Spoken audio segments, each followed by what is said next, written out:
This is the Daily Signal podcast for Thursday, November 14th. I'm Kate Trinko. And I'm Daniel Davis. In recent years, the political left has been swept by woke liberalism, leaving a handful of old-fashioned liberals in a lonely place. Nowadays, principled liberals who believe in facts over narrative and who can tolerate some disagreement just aren't woke enough for the movement. Meghan Daum is one of those people. She's still on the left, but she's also intrigued by the intellectual dark web, a group of thinkers who reject identity politics and political correctness. She'll join Kate for a conversation. And if you're enjoying this podcast, please be sure to leave a review or a 5-star rating on iTunes, and please encourage others to subscribe. Now, on to our top news. The House officially kicked off the impeachment process on Wednesday, and leaders from both parties couldn't have framed it more differently. Adam Schiff, chairman of the House Intelligence Committee, began with his opening statement. Here's part of what he said. The issue that we confront is the one posed by the President's acting Chief of Staff when he challenged Americans to get over it. If we find that the President of the United States abused his power and invited foreign interference in our elections, or if he sought to condition, coerce, extort, or bribe an ally into conducting investigations to aid his re-election campaign and did so by withholding official acts, a White House meeting, or hundreds of millions of dollars of needed military aid, must we simply get over it? Is this what Americans should now expect from their president? If this is not impeachable conduct, what is? Schiff's Republican counterpart, Devin Nunes, slammed the Democrats in his opening statement. Here's part of what he said. We're supposed to take these people at face value when they trot out a new batch of allegations. But anyone familiar with the Democrats' scorched earth war against President Trump would not be surprised to see all the typical signs that this is a carefully orchestrated media smear campaign.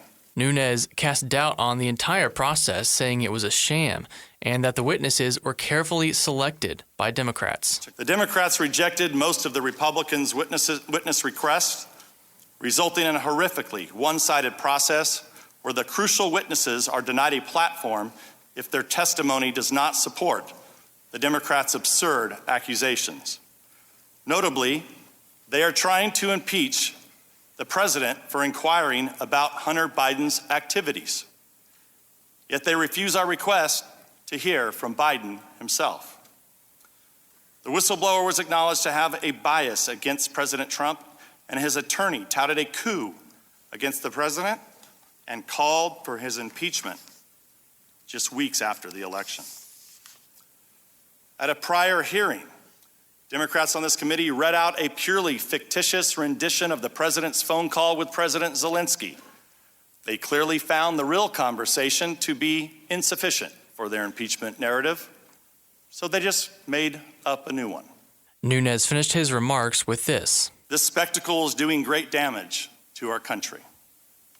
It's nothing more than an impeachment process in search of a crime. Here's what Bill Taylor, currently acting as U.S. Ambassador to Ukraine and a key witness, said in the hearing. By mid-July, it was becoming clear to me that the meeting President Zelensky wanted was conditioned on the investigations of Burisma and alleged Ukrainian interference in the 2016 U.S. elections. It was also clear that this condition was driven by the irregular policy channel I had come to understand was guided by Mr. Giuliani. In a regular NSC secure video conference call on July 18th, I heard a staff person from the Office of Management and Budget say that there was a hold on security assistance to Ukraine, but could not say why. Toward the end of an otherwise normal meeting, a voice on the call, the person was off screen, said that she was from OMB, and her boss had instructed her not to approve any additional spending on security assistance for Ukraine until further notice. I and others sat in astonishment. The Ukrainians were fighting Russians and counted on not only the training and weapons, but also the assurance of U.S. support. All that the OMB staff person said was that the directive had come from the President to the Chief of Staff to OMB. In an instant, I realized that one of the key pillars of our strong support for Ukraine was threatened. The irregular policy channel was running contrary to the goals of long-standing U.S. policy. Here's what George Kent, Deputy Assistant Secretary in the European and Eurasian Bureau at the State Department, had to say about Hunter Biden, also during the hearing. Later, I became aware that Hunter Biden was on the board of Burisma. Soon after that, in a briefing call with the national security staff of the Office of the Vice President in February of 2015, I raised my concern that Hunter Biden's status as a board member could create the perception of a conflict of interests. Let me be clear, however, I did not witness any effort by any U.S. official to shield Burisma from scrutiny. In fact, I and other U.S. officials consistently advocated reinstituting a scuttled investigation of Zlochevsky, Burisma's founder, as well as holding the corrupt prosecutors who closed the case to account. Over the course of 2018 and 2019, I became increasingly aware of an effort by Rudy Giuliani and others, including his associates Lev Parnas and Igor Fruman, to run a campaign to smear Ambassador Yovanovitch and other officials at the U.S. Embassy in Kyiv. The hearing itself featured plenty of spirited exchanges. Here's Republican Representative Jim Jordan talking to Taylor. Let me read it one more time. Ambassador Taylor recalls that Mr. Morrison told Ambassador Taylor that I told Mr. Morrison that I conveyed this message to Mr. Yarmak on September 1st, 2019 in connection with Vice President Pence's visit to Warsaw and a meeting with President Zelensky. We got 6 people having 4 conversations in one sentence, and you just told me this is where you got your clear understanding. Which, I mean, even though you had 3 opportunities with President Zelensky for him to tell you, you know what? We're going to do these investigations to get the aid. Didn't tell you 3 different times. Never makes an announcement, never tweets about it, never does a CNN interview. Ambassador, you weren't on the call, were you? The president, you didn't listen on President Trump's call and President Zelensky's call? I did not. You've never talked with Chief of Staff Mulvaney? I never did. You never met the president? That's correct. You had 3 meetings again with Zelensky and it didn't come up. And 2 of those they had never heard about as far as I know. And there was no reason for it. President Zelensky never made an announcement. This is what I can't believe. And you're their star witness. You're their first witness. You're the guy. You're the guy based on this. Based on, I mean, I've seen church prayer chains that are easier to understand than this. Representative Elise Stefanik, Republican of New York, made this point. For the millions of Americans viewing today, the 2 most important facts are the following. Number 1, Ukraine received the aid. Number 2, there was in fact no investigation into Biden. Well, prior to Wednesday's hearing, Adam Schiff rejected Republican calls for the whistleblower and Hunter Biden to testify. Hunter Biden received a hefty sum from a Ukrainian gas company after his father, then Vice President Joe Biden, was put in charge of Ukraine policy. President Trump has accused the Bidens of corruption, hence his request for the Ukrainian government to investigate wrongdoing. President Trump was asked Wednesday if he was watching the impeachment hearing. Here's what he had to say via ABC News. No, I didn't. I did not watch it. I'm too busy to watch it. It's a witch hunt. It's a hoax. I'm too busy to watch it. So I'm sure I'll get a report. There's nothing. I have not been briefed. No, there's nothing there. I see they're using lawyers that are television lawyers. They took some guys off television. You know, I'm not surprised to see it because Schiff can't do his own questions. Margaret Thatcher was undoubtedly a strong and influential woman, but for Hillary Clinton, that's not good enough. Clinton recently appeared on BBC Radio to talk about her new book, Gutsy Women, and was asked why she didn't include Margaret Thatcher, the first woman British Prime Minister, in her book. Here's the interaction. I think it's quite striking from a British perspective going through this book that, as I understand, in case I've made a terrible error here, you haven't included Margaret Thatcher. Was there a row about that? Did you think to include her? Because surely she comes to mind with gutsy woman, even if you didn't like her. Well, she does, but she doesn't fit the other part of the definition, in our opinion, which really is knocking down barriers for others and trying to make a positive difference. I think the record is mixed with her. I thought she was incredibly strong. I remember taking Chelsea to see her in the Parliament when she was Prime Minister and we were visiting. So I had, a lot of understanding of what it took, and I thought it was clever of her to, really try to mold herself to be more acceptable in terms of everything from hairstyle and speaking style to clothing style. But I think on the criterion that we were really looking at, What were the positive differences, the changes that this person made that really opened doors to more? That wasn't that apparent. Disney's new streaming service is bringing back plenty of older films, but it's also warning users that they may not love everything about those older movies.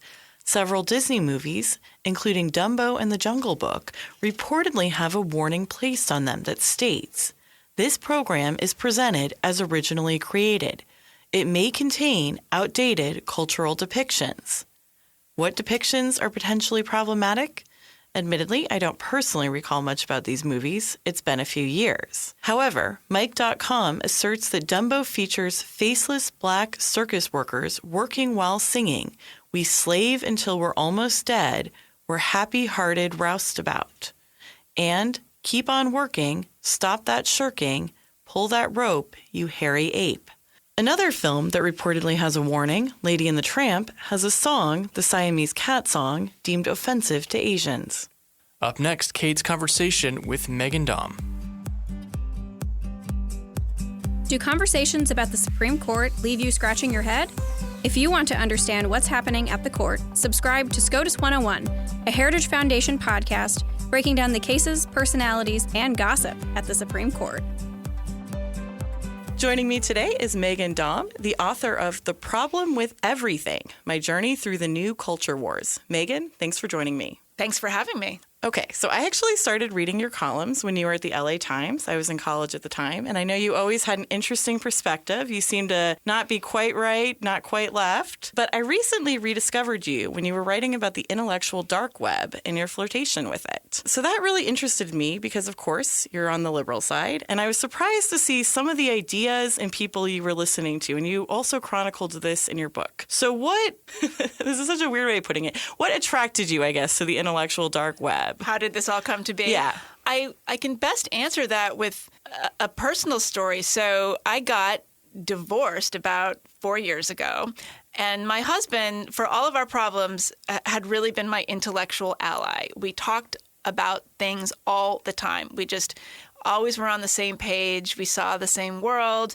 Even if our friends seemed to be having a different set of ideas, we always felt sort of aligned. And, we were both considered ourselves liberals, but we were very skeptical. We were both journalists. So we took the issues on a case-by-case basis, and were able to just constantly be talking about stuff. And the book is called The Problem with Everything because, like I say, we were always sort of talking about the problem with everything. Like, when you have a great, a sort of intimate conversational rapport with somebody, you're always sort of chewing on this, like, what is the problem with the world? What's the problem with everything?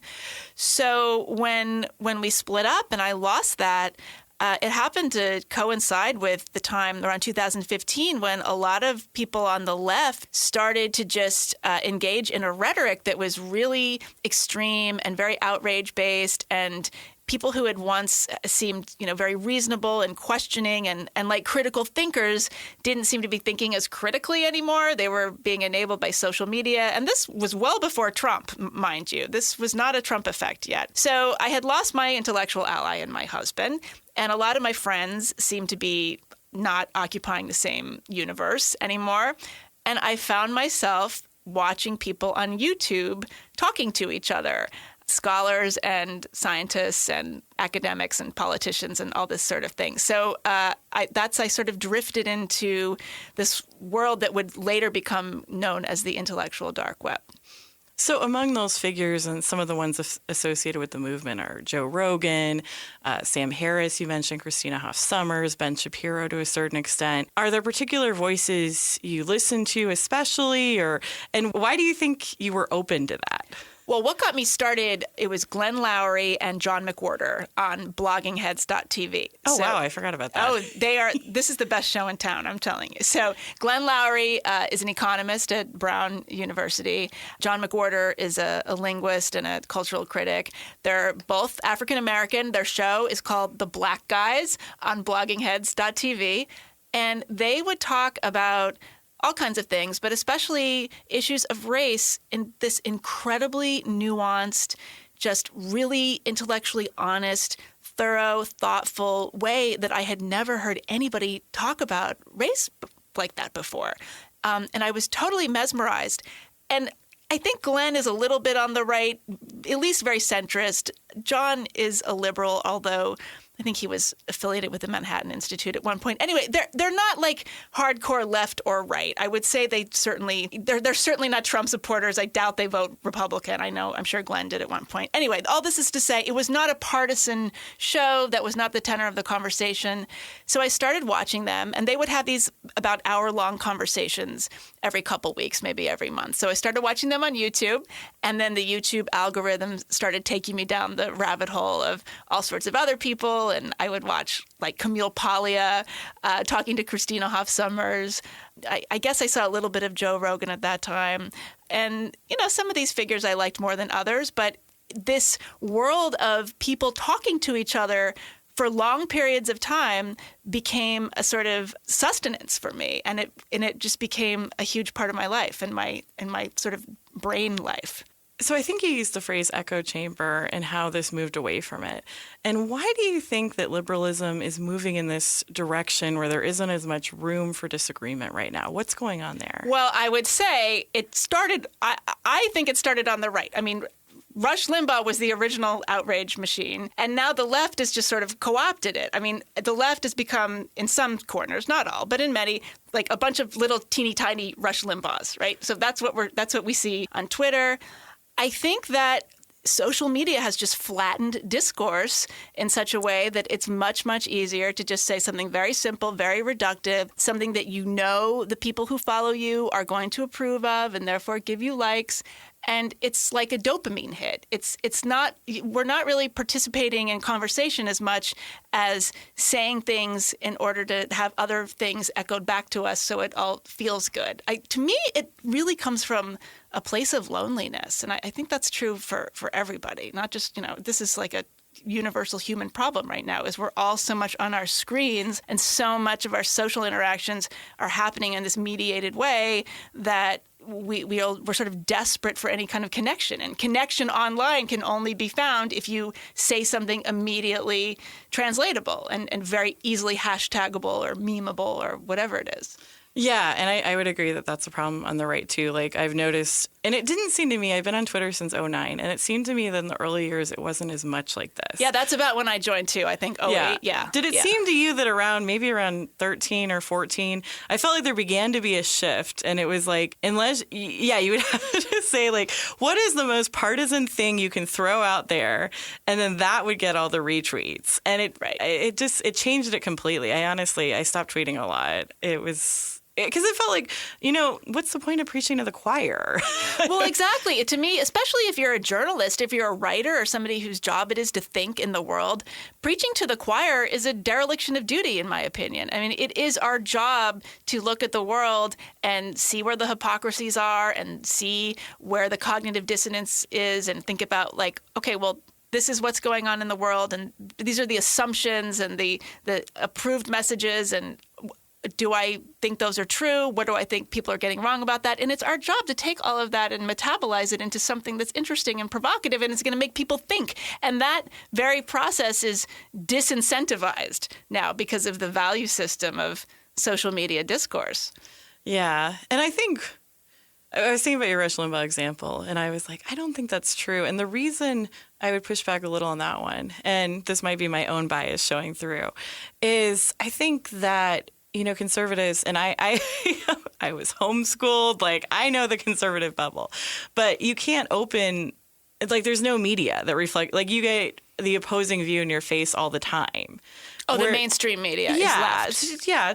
I think, again, just in terms of story selection, and I mean, Daily Signal's a conservative outlet. That affects what we choose to cover. So I don't know. I guess in some ways I would say that Rush was kind of like an alternative, but it was never really – the ability to stay in that bubble was pretty hard. Well, I think in terms of tone, that was – you know what actually really interests me about conservative talk radio is that it coincided with people moving to the exurbs. And so the longer people had commutes in their cars, the longer distances they were driving, the more they were listening to Rush Limbaugh and like the AM radio guys. I find this fascinating because I'm a huge radio fan. I always have been. And so that kind of dynamic is, I think, compelling and worth thinking about. And now people are listening to podcasts while they're driving. No, and no commercials, which is nice. No, but I remember growing up, my mom would switch the dial between Rush Limbaugh and then in commercials. We would go to the liberal station, and it was great. We would get both perspectives. That's good parenting. So on the social media, you also get into one chapter, the infamous United Airlines leggings incident. And this is the controversy of our time. Right. For readers who aren't familiar, a girl was told she couldn't go on a United Airlines flight because she was wearing leggings. It turned out she was on a discounted ticket because she was with a United Airlines employee. They all have a dress code. That all got lost, and it became a huge thing about why is United policing what girls wear. And you said this particularly rankled you. Why? Well, it particularly rankled me because I am a fuddy-duddy when it comes to how people should dress on planes. I lived in Los Angeles for a long time, and I always said I think it is actually against the law to fly in or out of LAX without wearing sweatpants with juicy written across the butt. I think that is required. I think it is like an FAA regulation that you cannot land or take off from LAX unless you are wearing this. It rankled me because it was just such an example of, first of all, somebody butting their nose into a situation that they really did not know was going on. So specifically, it was a family traveling on an employee buddy pass, and there were maybe 3 kids, or there were some girls. And so there were little girls, and they were wearing leggings, and they were allowed to keep the leggings on. But because there was a girl over 12 or something like that, according to the regulations, she had to just put on like a skirt over the leggings. And the family, by the way, was completely fine with this. It was not an issue. They were not politicizing this moment. They were just trying to get on the plane. They were like, okay, And what was happening was there was a woman in another line, like not even for the same flight, kind of a few gates away. Oh, I don't think I knew this. Okay, yes, this is perfect. Yes. Okay, so there's a deep, busybody deep who's story. just watching. Yeah, so the woman who was watching, she was observing this from afar and seeing this going on, and she starts tweeting, there's a little girl is being she's being body shamed and not allowed to get on this flight because of sexist gate agents at United or something like that. This woman happened to have a lot of followers. She was herself a very well-known activist and gun control activist. So she had a lot of followers. She starts tweeting this, and then a bunch of celebrities picked it up. So, it was, I don't know if the usual suspects, Alyssa Milano. I know William Shatner tweeted photos of, everyone started tweeting photos of themselves in leggings, including William Shatner, who had like a very hilarious shirtless photo of himself in leggings. Gosh. And everyone was jumping in on this, and male celebrities, female celebrities, trying to show solidarity with this girl that she was being body shamed.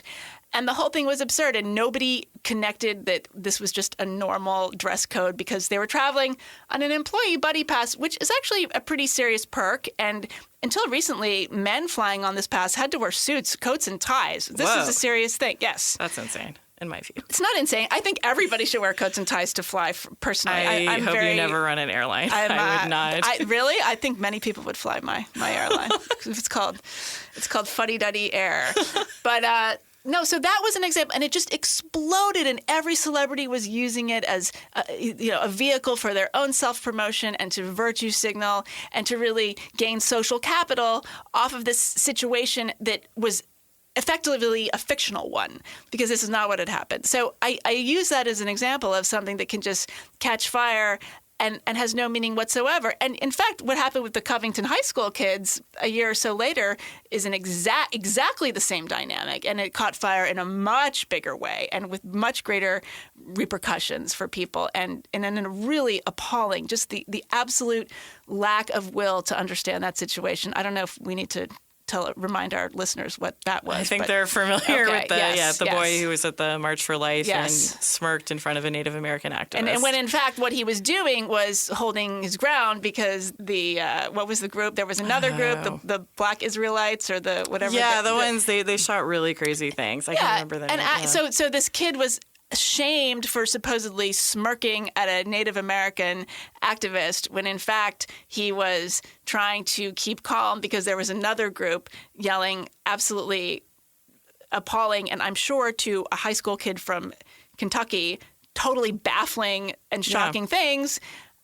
And so actually the kid should have been commended for his composure, and it totally went the other way. And it's just, and it became a calling card for a lot of people on the left, just once again reaffirm where they stand and signal to their tribe that they're on the right side. And that to me is just it's the height of not only dishonesty, but laziness. And I see that more and more with the way the media handles any number of stories. There's no will to actually scratch beneath the surface and see what's going on, because complexity it's not only not rewarded, it's penalized in the current landscape. Well, it's also interesting because sometimes you wonder, and this is going to sound very old-fashioned to me, but like we seem to ignore that there are vices of, I think you use the word schadenfreude in your book. Schadenfreude, yes. Schadenfreude. Okay, that's how you say it. Sometimes it just seems that so much on the internet is making fun of other people, and sometimes it's people who deserve to be made fun of. But I sometimes wonder when I catch myself spending time doing this, I'm like, is this really the best use of my life? And is this really it's a little uncomfortable, and it strikes me as interesting that there's not more tension in our culture where we wonder, ought we to do this? But anyway. Yeah, I always think, we should ask ourselves, if we're about to tweet something or, put something up, say, am I doing this? Do I feel a moral obligation to say this? Or am I actually just self-soothing? Because I think that's a lot of what's going on. You say it because you have a moment of insecurity or, loneliness or anxiety or whatever, and I'm going to say this thing, and I know it's going to get a response, and it's going to give me a little jolt and make me feel better. Yeah. For 1 second. And then you'll have to do it again 10 seconds later. Yeah, those jolts are real. I realized how bad my own addiction was when a few months ago my sister was like, okay, I'm not going to check my Instagram likes after I post this picture for 3 hours. And I was like, whoa, what self-control? And then I was like, what is wrong with me? I got to go to a meeting. I'm going to go to a meeting, during these 3 hours to my 12-step so I can not look at Instagram. I should probably go to that Instagram meeting. Anonymous. Do you think there's any hope for social media? Is there anything that could make it better? I think we're already starting to see the tipping point. People are really, really sick of this. And I can tell you a few things about this book. A lot of people told me not to write it. So I consider myself a liberal. I still consider myself a feminist. I always have. But it really came out of a certain increasing disconnect with the contemporary iteration of both of those things. I did not feel that the new left was necessarily representing my values all the time. There was a sort of purity policing that, interestingly, we used to associate with the right? We would associate it with Jesse Helms and Tipper Gore, even though she was a Democrat. But, remember when she was putting labels on records, and so there was this sort of moral authoritarianism that the left really never had anything to do with. And suddenly it was coming from there. And I thought, my gosh, everything that I stood for, just sort of, the rights of the individual and just letting people do what they want and not being such a prude, other than in flying, of course, I remain my prudish self. Suddenly the left is espousing all of these things. So I felt very alienated from it, and I wanted to write a book that really captured that very confusion. And it wasn't just that I wanted to hammer away at things like trigger warnings and radical campus activists, because a lot of people have done that. And, I think there are very obvious things to say about that. I wanted to really examine my own confusion, and I wanted to do a self-interrogation. Like, what is it about growing up when I did in the 70s and the 80s that made me identify as a feminist in certain ways, and why is the contemporary version of feminism so alienating to me? And so I wanted to do that kind of book. And this is to your question. People were saying, don't do it. Don't do it. We can't. There's, for so many reasons. First of all, everyone will annihilate you on Twitter and your career will be ruined. You're a person in the media. You need you need your tribe. And another thing that the left continues to say, and I hear this, it's like the Trump emergency is so dire that we need all hands on deck and we need to be totally on message, and anything that might be the slightest bit complicated or any issue, to tease out any issue in a way that requires talking about it for more than 30 seconds or thinking about it deeply and considering other points of view, might give leverage to the other side. And it might be an opportunity for the other side to take your point and twist it up and use it for nefarious purposes. And you see it happen all the time. You try to have an intelligent conversation about something like the gender wage gap, for instance. And the other side will go and just say, "Oh, yes, you're right. See, it is women's fault that there's a gender wage gap." And I'm actually saying, well, it's the result of a lot of things, including choices women make and on down the line. But the other side will take it and run with it, and then the left will say, "See, you shouldn't have brought it up. You should not have brought it up because this is what happens." And that makes me so crazy. And really, the crux of the book is a call for nuance and a call for people to just calm down and have conversations and entertain complexity. And I think that social media makes that difficult, but I also am seeing more and more people listening to podcasts. They're listening to 3-hour-long podcasts. They're listening to people talk to each other for hours and hours. And I can tell you, going around and talking about this book, doing events, there is such hunger to have more nuanced conversations. People come up to me and say, "Oh my God, just thank you for saying all this." And so that really makes it worthwhile, even though a lot of my colleagues in the media still think I'm crazy. Yeah, I mean, it's awful. You get really scared to think out loud at all because it's like, oh, well, what if I misphrase something? But that's our job, you know. I always say, like, if the smart, thoughtful people don't step up and speak the truth and try to make complicated, honest points, the stupid, thoughtless people are happy to do the job for us. So you mentioned feminism. You talked about Me Too in the book and that you felt you were an older feminist when in that movement. What did you think of Me Too? And what did you think of the feminist response to Me Too? It's such a hard question because it depends. Me Too is so big and it's so evolving all the time. And it's a spectrum. Obviously, cases like Harvey Weinstein, Bill Cosby, that's not negotiable. I don't think any sentient person would argue that was handled improperly. But then you have cases like Aziz Ansari, where something that, to somebody my age, I'm 49, I'm going to interpret that as like a bad date, a yucky experience. And women 20 years younger will say, no, like we need to put this in the category of harm, of real harm done and some kind of violation that requires adjudication or some sort of corrective. And that was the moment where I think the generational divide became totally pronounced. Like we were sort of on board for a while and then that happened and then there was a real split. And so what I wanted to do to answer your question is to, again, not just say, well, you guys are wrong and the older ones are right and you guys should just toughen up and all that. But I wanted to go back and think about what it is that made me that way. And I don't know how old you are. I think you're a lot younger than I am. 32. Okay. But I can tell you that growing up in the 70s as a kid, as a girl, it was a great gift because that was a time. And I don't know if you probably, this may be the first you're hearing about this. It was a time when, like, there weren't, like, super girly girls or, super macho boys. Everyone was just sort of a kid. There was a sort of weirdly... That actually sounds great. And it was. And there was this sort of androgynous aesthetic. Like, everybody watched the Bad News Bears. There was this... There were not, pink toy aisles and blue toy aisles. They were not Disney princesses. It was cool for girls to be tomboy. And the girls were doing better than the boys. I never had any sense of myself as anything but equal to, if not better than boys. And that continued as I grew up into the 80s by the time I got to college in the late 80s, early 90s, there were more women than men going to college. I got into my 20s and 30s and women who were like buying their own real estate and having babies and adopting babies on their own. And the guys were just kind of like twiddling their thumbs, waiting for their lives to start.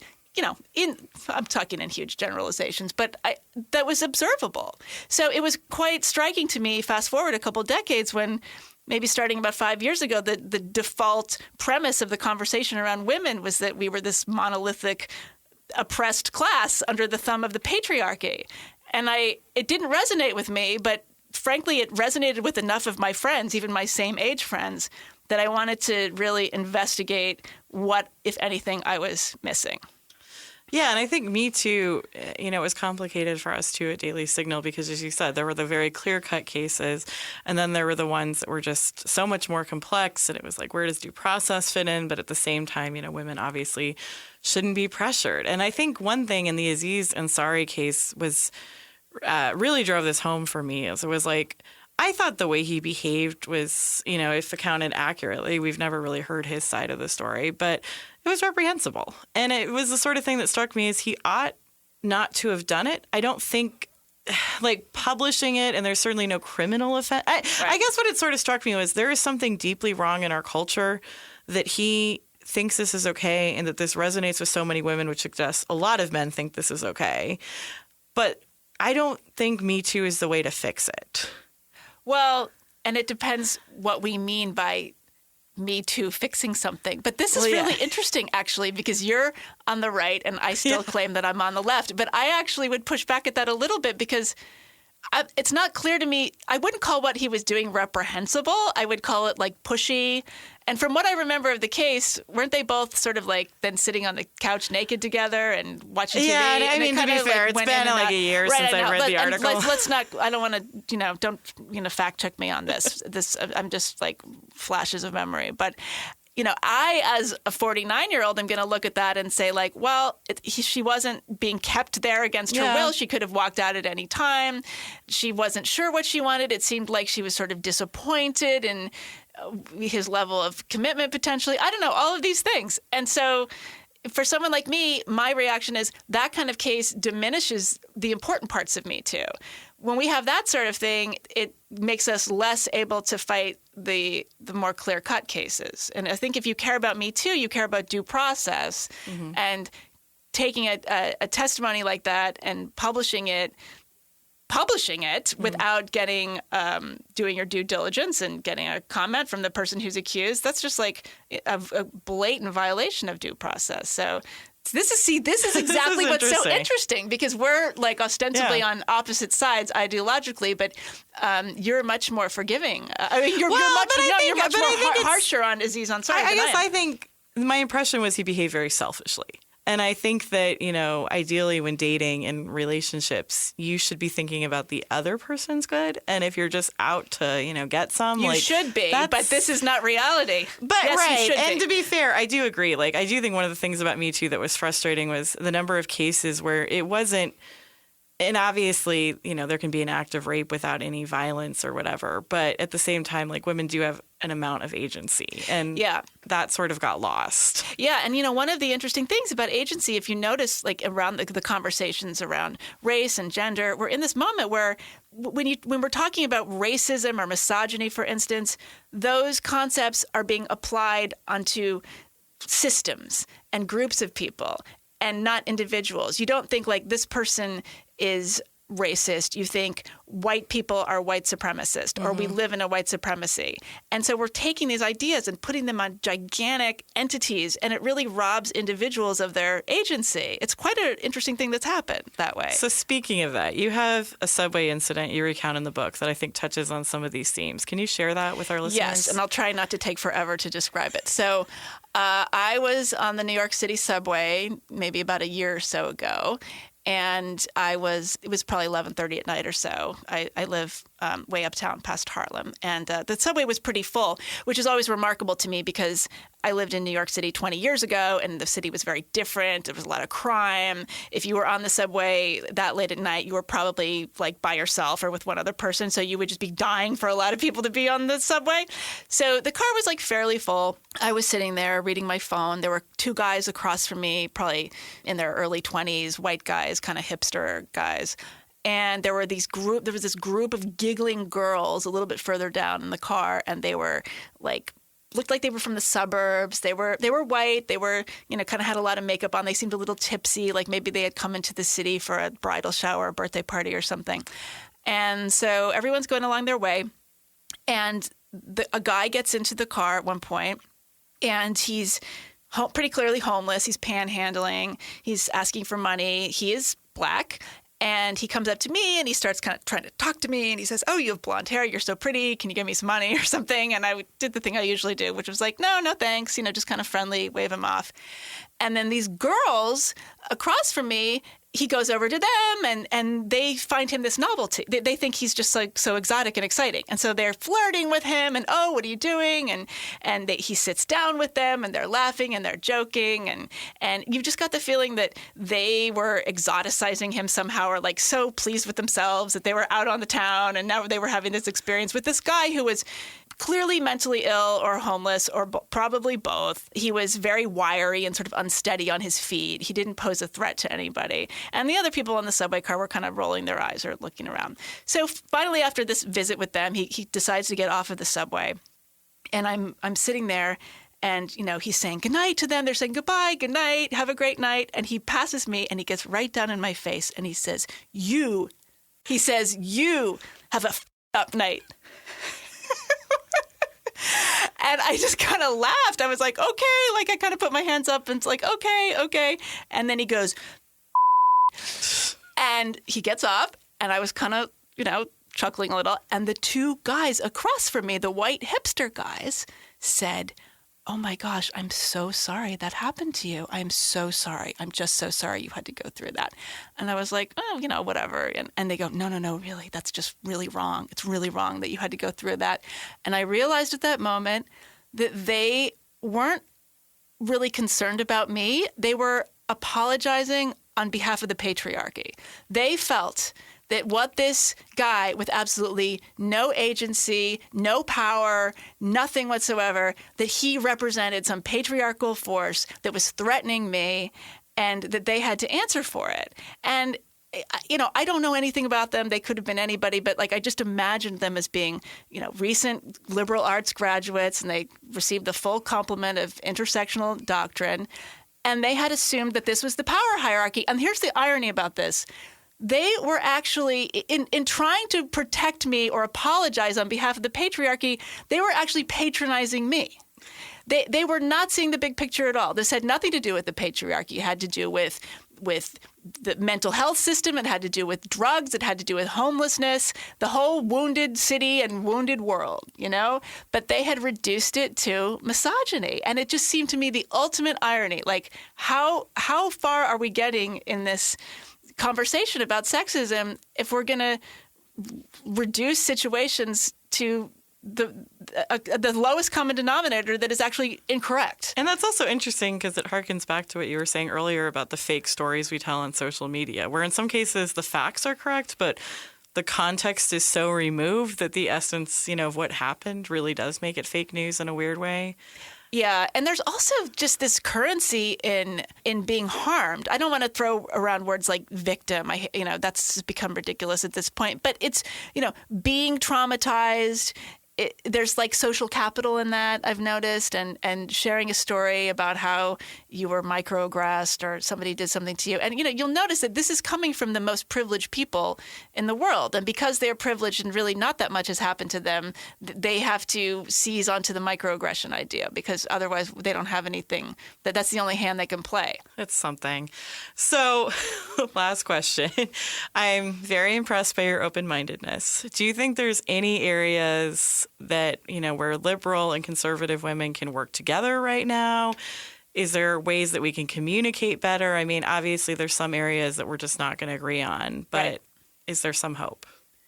Well, the irony of all this polarization to me is that I think it's fair to say that the majority of people do not like our president. I think that's fair to say. I don't know. I'm not going to speak for you. We're I don't know definitely about going to this get some reader institution. emails. Okay, but yes, he does have some supporters, but for the most part, we have a common enemy. We can come together no matter what our small differences are to fight this thing that I think at least, certainly more than 50% of the population would rather not the situation in the White House be what it is.